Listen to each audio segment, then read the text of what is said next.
వంశీ అరెస్ట్ని ఎలా చూస్తారు? వైఎస్ఆర్ కాంగ్రెస్ పార్టీ చెబుతుంది కక్ష సాధింపు చర్యల్లో భాగంగానే వంశీని అరెస్ట్ చేశారని చెప్పాడు. సత్యవర్ధన్ అనే ఒక వ్యక్తిని ఎస్సీ కులానికి చెందిన వ్యక్తిని తీసుకెళ్ళి ఆయన కిడ్నాప్ చేసిన పరిస్థితి. ఒకవైపుని చూస్తే ఇంకా అంటే కక్ష సాధింపు ఏం చెప్తుంది, కానీ ఎవిడెన్స్ ఉన్నాయి, టెక్నికల్ ఎవిడెన్స్ ఉన్నాయి, ఇవన్నీ ఉన్నాయి, దాని ద్వారానే మేము వంశీని అరెస్ట్ చేసామని చెప్తున్నారు. ఎలా చూస్తారు మీరు అంశాన్ని? రాధాకృష్ణ గారు కానీ రవిచంద్ర రెడ్డి గారు ఒక కోర్టు పరిధిలో ఉన్న అంశాన్ని మనం ఎలా జడ్జిమెంట్ ఇస్తాం? డిబేట్ కోసం కొంత చర్చించవచ్చు, కానీ వీ కెనాట్ డిసైడ్. మనం అనేది ఏంటంటే దీంట్లో కక్ష సాధింపు అని మీరు అంటున్నారు, కక్ష సాధింపు కాదని వాళ్ళు అంటున్నారు, కానీ కార్యక్రమం మొత్తం కూడా ఖచ్చితంగా కోర్టు ముందు ఉంది.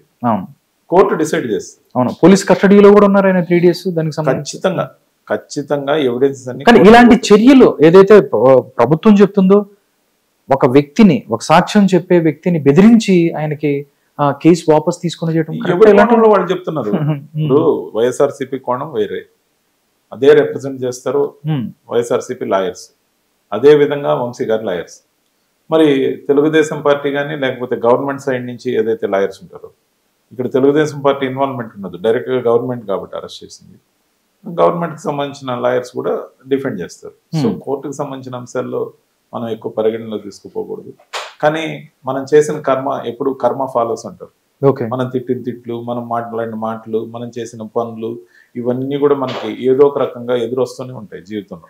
కాబట్టి చేసిన పాపం పుణ్యం అనేది చాలా వరకు ఎప్పటికప్పుడు వెంటనే మనకే ఎదురయ్యే అవకాశం ఉంటుంది. ఓకే సార్, మరో అంశం, కొత్త ప్రభుత్వం ఏదైతే మీరు బీజేపీలో ఉన్నారు, కూటమి ప్రభుత్వం వచ్చి 9 నెలలైంది.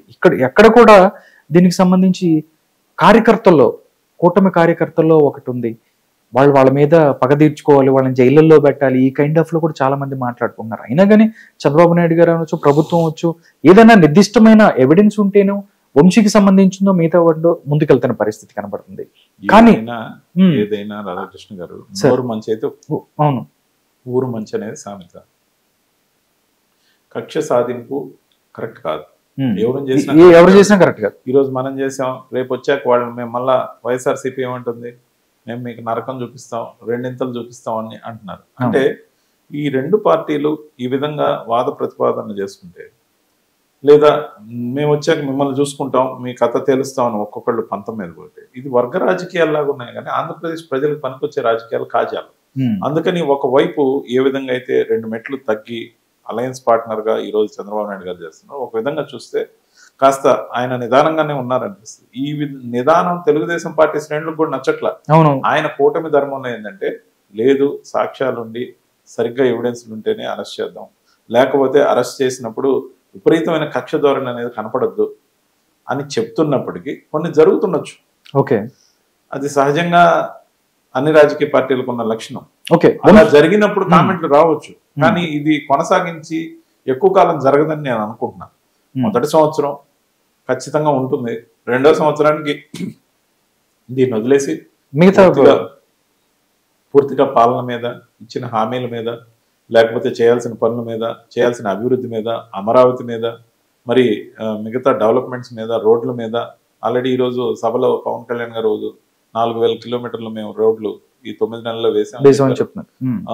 మరి 1,800 కిలోమీటర్లు మాత్రమే వైఎస్ఆర్సీపీ రోడ్లు వేయడం జరిగింది 5 ఏళ్ల కాలంలో అని చెప్పారు. ఇలాంటి వాటి మీద చర్చ జరగాలి, సభ ఉండేది, ప్రజల అంశాల గురించి చర్చ జరగాలి. మరీ ముఖ్యంగా కాంట్రాక్టర్లకు బిల్లులు ఇవ్వకుండా, కాంట్రాక్టర్లు అంటే ఎట్లయిపోయిందంటే దొంగలు అనుకునే విధంగా మాట్లాడుతున్నారు.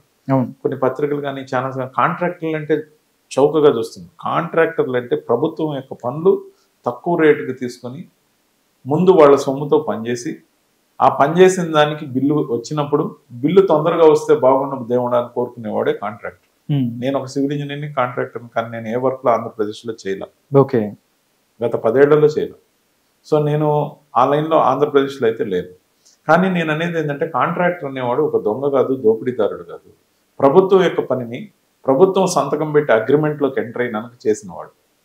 వాళ్ళకి ఇవ్వాల్సిన డబ్బుల్ని సంక్షేమ పథకాలకు మాత్రం సక్రమంగా డేట్లు అనౌన్స్ చేసిన పనిగా ఇచ్చేసి మనం బైండ్ ఓవర్ అయింది, ప్రభుత్వం బైండ్ ఓవర్ అయింది కాంట్రాక్టర్కి.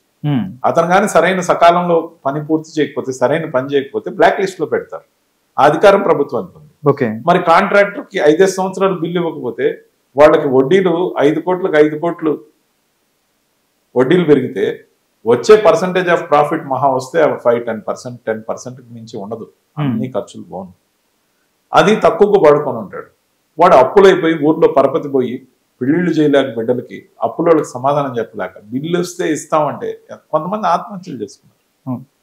అది ఆ ప్రభుత్వంలోనే కాదు, ఏ ప్రభుత్వంలోనే జరగకూడని చర్య.